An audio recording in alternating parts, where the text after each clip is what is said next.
गजनी का एक दरबार। एक आदमी सुल्तान के सामने खड़ा है।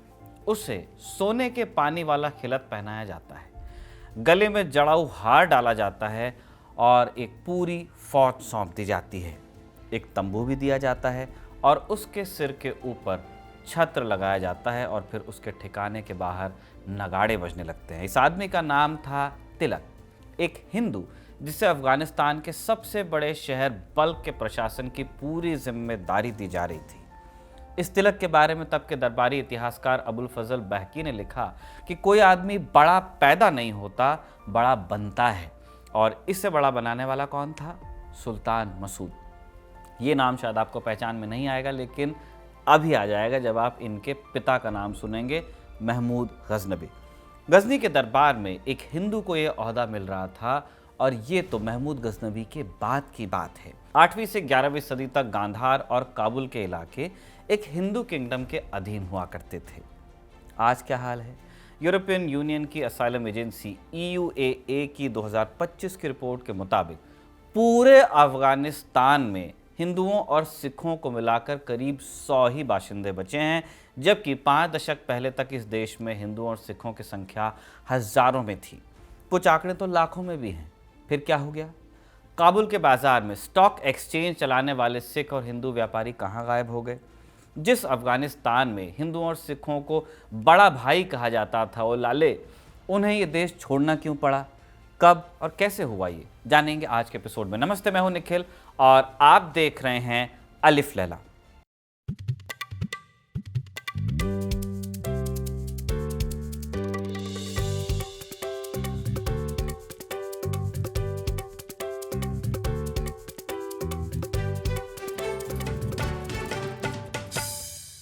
अफगानिस्तान में हिंदुओं और सिखों के बारे में 4 कहानियां आम हैं। पहली कि इन्हें 11वीं सदी में महमूद गजनवी भारत से गुलाम बनाकर ले गया था। दूसरी कि बाबर के बाद हिंदुस्तान से व्यापारी आकर वहां बसे। तीसरी कि 18वीं सदी में अहमद शाह अब्दाली शिकारपुर और मुल्तान के व्यापारियों को अपने साथ लाया। और चौथी कि 1838 में जब अंग्रेज और महाराजा रणजीत सिंह ने काबुल में अपनी पसंद का शासक बैठाया, तब ये लोग साथ गए। इन चारों में एक बात कॉमन है कि सब में ये हिंदू और सिख बाहर से अफगानिस्तान पहुंचे। अब इसके सामने आप एक डॉक्यूमेंट रखिए जिसका नाम है हुदूद अल आलम, यानी दुनिया के इलाके। ये फारसी में लिखी एक भूगोल की किताब है जो 982 या 983 ईस्वी में तैयार हुई थी, आज से 1000 साल पहले। लिखने वाले का नाम हम नहीं जानते हैं। रूसी विद्वान व्लादिमीर मिर्नोस्की ने 1937 में इसका अनुवाद किया था। ये किताब उस दौर की है जब महमूद गजनवी पैदा भी नहीं हुआ था। और ये किताब क्या बताती है कि कंधार एक बड़ा शहर है जहाँ सोने और चांदी की मूर्तियाँ हैं और जहाँ ब्राह्मण रहते हैं। लगमान में मंदिर हैं। निनहार यानी आज का नंगरहार मूर्ति पूजकों का इलाका है और वहाँ 3 बड़ी मूर्तियाँ भी हैं। और काबुल के बारे में लिखा है कि वहाँ एक मजबूत किला है, शहर में मंदिर हैं और कन्नौज का राजा काबुल के मंदिरों की यात्रा पर आता था। कन्नौज आज उत्तर प्रदेश में है। काबुल से एक डायरेक्ट लाइन आप बनाएंगे यहाँ तक स्ट्रेट, तब भी 1400 किलोमीटर होगी। ये इलाका उस वक्त जिस राजवंश के अधीन था उसे इतिहासकार हिंदू शाही या काबुल शाही कहते हैं। ये लोग 9वीं सदी से काबुल घाटी और गंधार में राज कर रहे थे। इनके सिक्कों पर आपको संस्कृत भाषा मिलेगी और इनके आखिरी बड़े राजा का नाम था जयपाल। 986 के आसपास गजनी के शासक सुबुक्तगीन ने जयपाल को हराया और काबुल का इलाका ले लिया। उसके बेटे महमूद ने सन 1001 में पेशावर को जीता और यहीं से इस पूरे इलाके की धार्मिक तस्वीर बदलती है। महमूद गजनवी के दरबार में अबुल फजल बहकी नाम के एक इतिहासकार हुए। बहकी लिखते हैं कि महमूद की मौत के 50 दिन बाद मसूद ने अपने बागी भाई का साथ दे रहे सरदारों के पीछे एक बड़ी कैवलरी भेजी थी, घुड़सवार टुकड़ी। उस टुकड़ी का कमांडर एक हिंदू था जिसका नाम था सेवंद राय। उस लड़ाई में सेवंद राय और उसके ज्यादातर सिपाही मारे गए। इसके अलावा बहकी ने तिलक नाम के एक शख्स के बारे में लिखा है। बहकी के मुताबिक तिलक एक नाई का बेटा था। कश्मीर में लंबा वक्त इसने बिताया था और हिंदवी और फारसी दोनों उसको लिखनी आती थी। गजनी में उसे पहले काजी ने नौकरी दी, फिर वो एक बड़े अफसर ख्वाजा अहमद हसन का सेक्रेटरी हुआ और आगे तिलक सुल्तान महमूद गजनवी का ट्रांसलेटर बना और फिर उसे फौजी टुकड़ी की कमान भी मिली। गजनवी के बेटे मसूद के दौर में उसे बल्ख का पूरा इंतज़ाम सौंपा गया, जो उत्तरी अफगानिस्तान का एक बहुत बड़ा शहर था। अब कहानी में सिख आते हैं और उनके आने की तारीख काफ़ी बाद की है, क्योंकि सिख धर्म खुद ही 15वीं सदी के आखिर में अस्तित्व में आया। गुरु नानक का जीवन काल 1469 से 1539 के बीच का है और इस दौरान उन्होंने लंबी लंबी यात्राएं की और उन यात्राओं का ब्यौरा जन्म साखियों में आपको मिलता है। जन्म साखियाँ श्रद्धा भाव से लिखी गई रचनाएं हैं और उनमें आपको डेट्स नहीं मिलेंगी, लेकिन इनमें दर्ज है कि गुरु नानक मशहद से बल्ख होते हुए काबुल गए और वहाँ कुछ वक्त वो रुके थे और फिर आगे बढ़े। गुरु नानक के बाद के दौर में जो गुरु हुए उनसे जुड़े दस्तावेजों में काबुल की संगत का जिक्र बार बार आता है। फिर 16वीं सदी में एक महिला का जिक्र है जिन्हें काबुल वाली माई कहा गया। दूसरा नाम बीबी भागो का है, जो काबुल में सिख प्रचार केंद्र की जिम्मेदार थी। 17वीं सदी में काबुल के घोड़ा व्यापारी भाई किरोड़ी का जिक्र है, जिसने अपने 2 बेहतरीन घोड़े गुरु हरगोबिंद को तोहफे में दिए थे।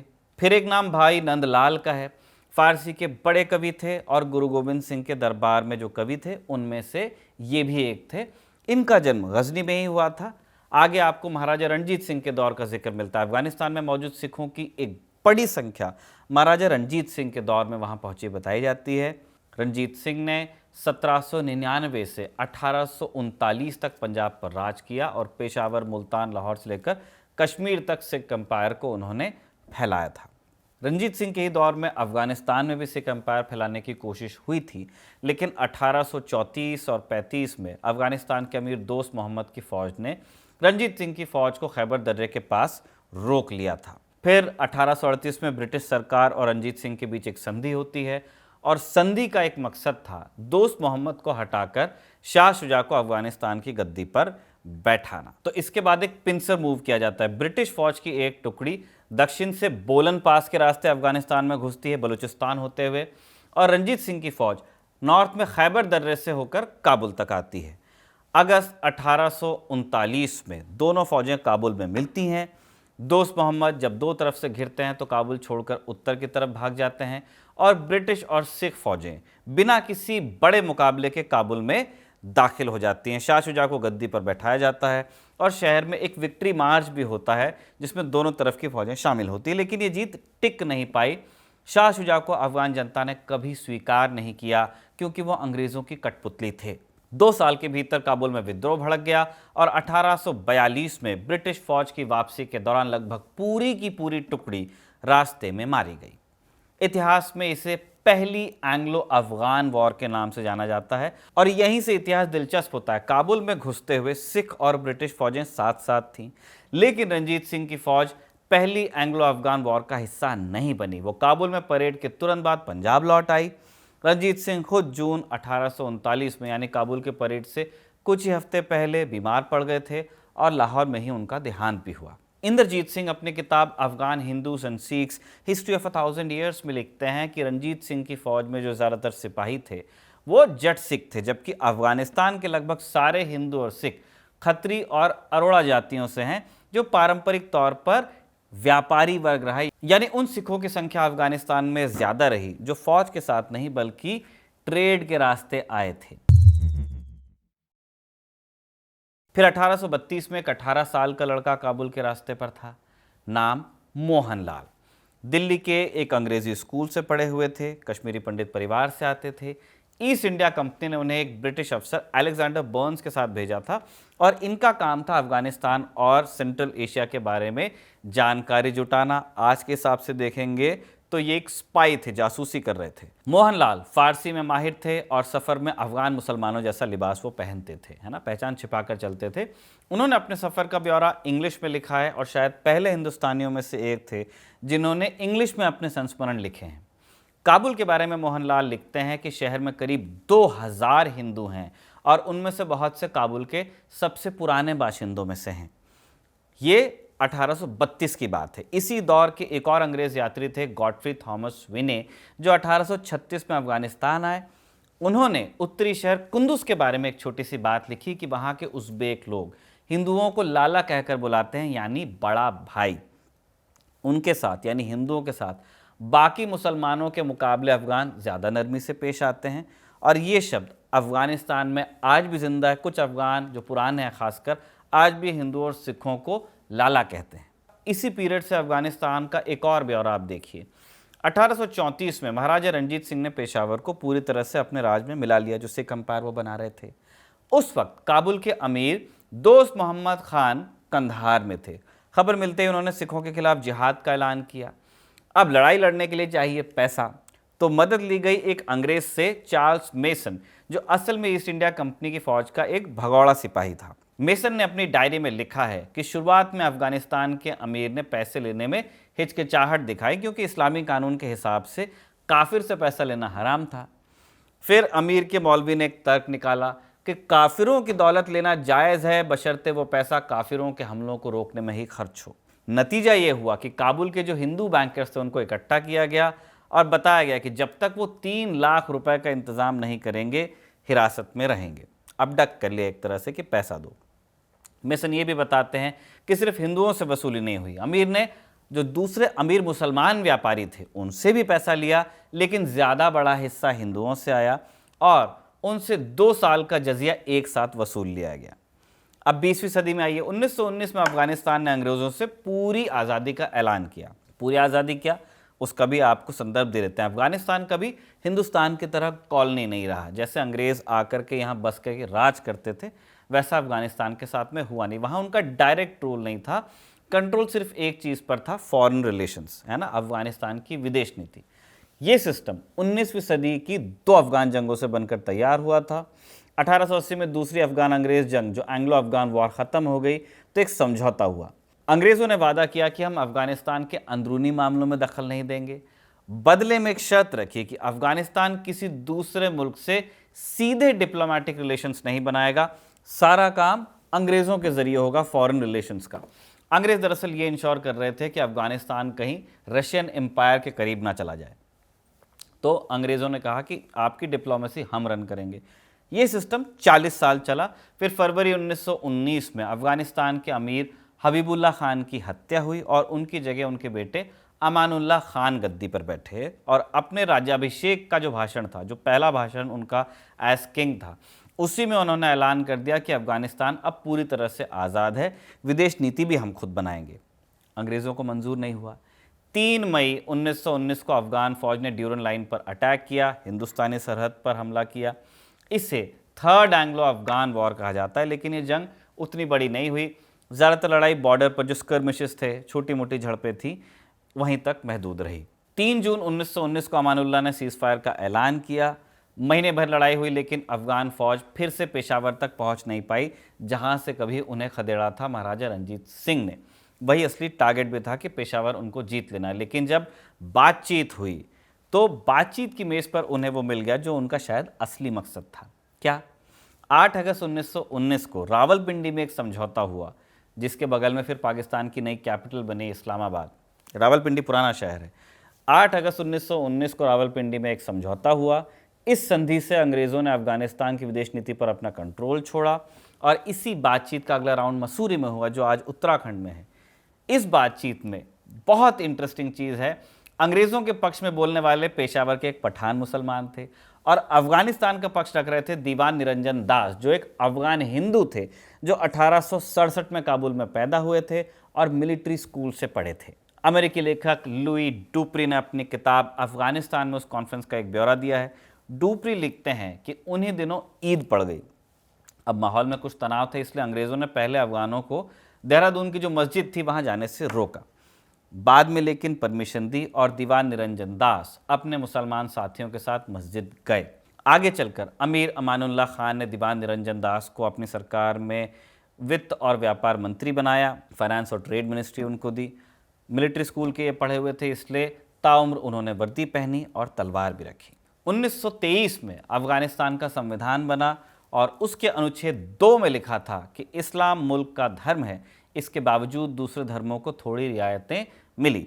अमानुल्लाह ने हिंदुओं पर लगा जजिया आधा किया और एक पुरानी पहचान की शर्त भी हटाई, जिसके तहत हिंदुओं को पीली पगड़ी और पीली टोपी पहननी पड़ती थी। सरकारी नौकरियों और फौज में एंट्री का भी दरवाज़ा खोला। 1925 में काबुल में पहली बार 3 दिन का सिख धार्मिक समागम भी आयोजित हुआ। यानी अमानुल्लाह पहले के जो शासक थे उनसे उदार थे, लेकिन पश्चिम के तौर तरीकों को बढ़ावा देने के चक्कर में वो थोड़ा ज़्यादा आगे चले गए। हुआ ये कि पश्चिमी पोशाक को बढ़ावा देने के चक्कर में मर्दों के पगड़ी पहनने पर उन्होंने रोक लगाई।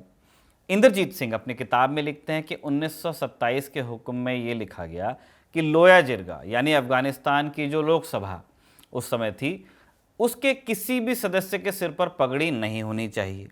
अब लोया जिरगा में एक सिख सदस्य भी थे, मंगल सिंह बेदी, गुरु नानक के वंशज। वो तो पगड़ी नहीं उतार सकते थे क्योंकि पगड़ी उनके धर्म का एक हिस्सा थी, तो पगड़ी उतारना धर्म छोड़ने जैसा हो जाता उनके लिए। तो उन्होंने, बेदी साहब ने पगड़ी नहीं उतारी और इस चक्कर में जिरगा से उनकी मेंबरशिप चली गई। इसके बाद जो और इंटरेस्टिंग है, इस इनकार से कि मैं पगड़ी तो नहीं उतारूंगा चाहे मेरी मेंबरशिप चली जाए, उनका रुतबा घटा नहीं, बढ़ गया। 1929 में उनकी शादी में सरकार के तमाम अफसर गए। अगले शासकों नादिर शाह और जाहिर शाह दोनों से उनके रिलेशंस अच्छे रहे और लोग उन्हें बाबा जी कहते रहे। इसी दौर में अफगानिस्तान का एक कनेक्शन हिंदुस्तान की आज़ादी से भी जुड़ा। गदर पार्टी नॉर्थ अमेरिका में बसे भारतीयों ने बनाई थी, ज़्यादातर पंजाबी सिख थे। इनका मकसद था जो ब्रिटिश इंडियन आर्मी है उसमें एक बगावत करना। दिसंबर 1915 में काबुल में आज़ाद हिंदुस्तान की एक निर्वासित सरकार भी इन लोगों ने बनाई। अब अफगान गवर्नमेंट शुरू में साथ में थी इनके, क्योंकि मकसद इनका एक था, दोनों एंटी ब्रिटिश थे। लेकिन बाद में जब ब्रिटिश प्रेशर बढ़ा तो फिर उनके जो ऑफिसेस थे गदर पार्टी के वो बंद कराए गए। लेकिन गदर पार्टी के लोग अफगानिस्तान में एक्टिव रहे। भारत का जो इंटेलिजेंस ब्यूरो जो अंग्रेज सरकार चलाती थी, 1934 में उसने गदर डायरेक्टरी छापी और उसमें काबुल, गजनी और नंगरहार के लालपुर के कई अफगान सिखों के नाम डॉक्यूमेंट किए गए थे कि ये लोग बढ़ावा दे रहे हैं। 1933 से 1973 तक अफगानिस्तान पर जाहिर शाह का राज रहा। ये 40 साल इस मुल्क के सबसे शांत सालों में गिने जाते हैं। यही दौर अफगान हिंदुओं और सिखों का सबसे ब्राइट दौर भी था। 1931 से पहले तक अफगानिस्तान में बैंकिंग का पूरा काम हिंदू, सिख और यहूदी साहूकारों के हाथ में था, क्योंकि सूद इस्लाम में हराम है। 1931 में मुल्क का पहला बैंक बनता है और फिर यह समुदाय पढ़ाई की तरफ मुड़ता है। इंद्रजीत सिंह लिखते हैं कि उस दौर में काबुल, जलालाबाद और कंधार में शायद ही कोई अस्पताल था जहां कोई हिंदू या सिख डॉक्टर नहीं था। काबुल और जलालाबाद की यूनिवर्सिटीज़ में समुदाय के प्रोफेसर्स भी थे। 1969 में नौजवान सिख सभा के उपाध्यक्ष जय सिंह फानी 28 साल की उम्र में निर्दलीय चुनाव लड़ते हैं, जीतकर पार्लियामेंट पहुंच जाते हैं अफगानिस्तान की। 1977 में राष्ट्रपति दाऊद खान इन्हें वित्त मंत्री बनने के लिए राजी कर लेते हैं, लेकिन उस ज़माने में वो बीमार चल रहे थे और इलाज के लिए दिल्ली आते हुए रास्ते में उनकी मौत हो गई। इसी दौर की एक और घटना है जो है तो बहुत छोटी, लेकिन आपको एक हिंट देगी कि क्या हो रहा था। काबुल में एक पहाड़ी है आसा माई, उस पर एक बहुत पुराना मंदिर है आसा माई का। अब आसा माई का मतलब आशा की देवी है ना, उम्मीद की देवी। 1970 के दशक में सरकार ने तय किया कि इस पहाड़ी पर एक टीवी टावर लगाएंगे, क्योंकि काबुल के सबसे ऊंचे पॉइंट्स में से वो एक था। हिंदू और सिख समुदाय ने रिक्वेस्ट की वहाँ के एडमिनिस्ट्रेशन से कि टावर कहीं और लगा लीजिए, क्योंकि तीर्थ स्थल है, नवरात्रि में लोग वहाँ जाते हैं। लेकिन ये गुजारिश मानी नहीं गई और 1978 के आसपास ट्रांसमीटर लग गया, तो आसा माई को टावर के साथ पहाड़ी शेयर करनी पड़ी। और इस घटना में कोई वायलेंस नहीं थी, कोई गोली नहीं चली, लेकिन एक इशारा है जो अगले 40 साल में बहुत क्लियर हो जाता है कि जब आपकी गिनती कम होती है तो आपकी बात का वजन भी कम होता है। 1973 में जाहिर शाह के ही चचेरे भाई दाऊद खान ने तख्ता पलट किया। 1978 में दाऊद खान का भी कत्ल हो गया और 1979 में सोवियत फौज अफगानिस्तान में आती है कथित क्रांति की रक्षा के लिए। और अगर आप अफगान पर्सपेक्टिव से देखें तो ये एक सोवियत इन्वेजन था। इसके खिलाफ मुजाहिदीन खड़े होते हैं जिन्हें अमेरिका और पाकिस्तान का समर्थन था। 10 साल चली इस लड़ाई ने अफगानिस्तान को तोड़ दिया। सोवियत यूनियन को तो तोड़ा ही, अफगानिस्तान को भी बर्बाद किया। और इसी दौर में हिंदू और सिख समुदाय पर पहला डायरेक्ट अटैक होता है। 1988 में जलालाबाद में बैसाखी का समागम था। संगत लंगर की तरफ जा रही थी कि तभी एक आदमी AK-47 लेकर गुरुद्वारे में घुस गया और गोलियां चला दी। जब वो हॉल के अंदर घुसने लगा तो दलेर सिंह नाम का एक सिख फौजी उसके सामने आकर खड़ा हो गया और उसने अपनी सारी गोलियां फायर कर दी, तो हमलावर मारा गया। दलेर सिंह को भी कई गोलियां लगी तो वो भी नहीं बचे। उस दिन 13 सिख और 4 अफगान मुस्लिम सैनिक मारे गए। ऐसे हमलों के बावजूद मार्केट में हिंदुओं और सिखों का एक रसूख था जो आने वाले कुछ सालों तक कायम रहा। मई 1988 में पत्रकार शेखर गुप्ता इंडिया टुडे के लिए काबुल जाते हैं, एक रिपोर्ट करते हैं, करेंसी बाजार विजिट करते हैं। शेखर लिखते हैं कि वो बाजार काबुल के स्टॉक एक्सचेंज की तरह काम करता था। दुकानों के काउंटर्स पर नोटों के ढेर लगे थे और लोग बोरों में नकदी भरकर मजदूरों के कंधों पर लदवा कर लाते थे। अफसरों का अंदाज़ा था कि उस बाजार में हर दिन 7 से 8 मिलियन डॉलर यानी उस वक्त के हिसाब से करीब 10 करोड़ रुपए ट्रांसफ़र होते थे, उतना कारोबार होता था। सबसे इंटरेस्टिंग बात यह कि उस बाजार के लगभग 1000 कारोबारियों में बहुमत अफगान सिखों और हिंदुओं का ही था। जलालाबाद में गोलियां चलने वाले इस इंसिडेंट के 1 महीने बाद भी काबुल में वो दुकानें खुली रहीं। फिर 1989 में मुजाहिदीन ने जलालाबाद को घेर ही लिया और 9 महीने तक रॉकेट वहां बरसाए और इन्हीं में से एक रॉकेट गुरुद्वारा गुरु तेग बहादुर साहब पर गिरा, जहां उस वक्त संगत बैठी हुई थी। 17 सिख मारे गए। इसके बाद बड़ी तादाद में लोग जलालाबाद छोड़कर काबुल और पेशावर के लिए चले गए। 1992 में मुजाहिदीन ने काबुल पर कब्जा कर लिया। ठीक यही वो वक्त था जब हिंदुओं और सिखों ने अफगानिस्तान से बड़े पैमाने पर पलायन किया। अफगानिस्तान में उस वक्त पासपोर्ट बनाना एक बहुत ही कॉम्प्लिकेटेड प्रोसेस था, लेकिन सरकार ने समुदाय के लिए तेज़ी से पासपोर्ट जारी करने की एक स्कीम चलाई और उसका नाम रखा गया आवगंग यानी गंगाजल, तीर्थ यात्रा वाला पासपोर्ट। वैसा ही जैसे सऊदी अरब हज के लिए वीज़ा देता है, तो वैसा ही एक टेम्प्रेरी प्रोविज़न बनाया गया कि जल्दी पासपोर्ट इशू हो।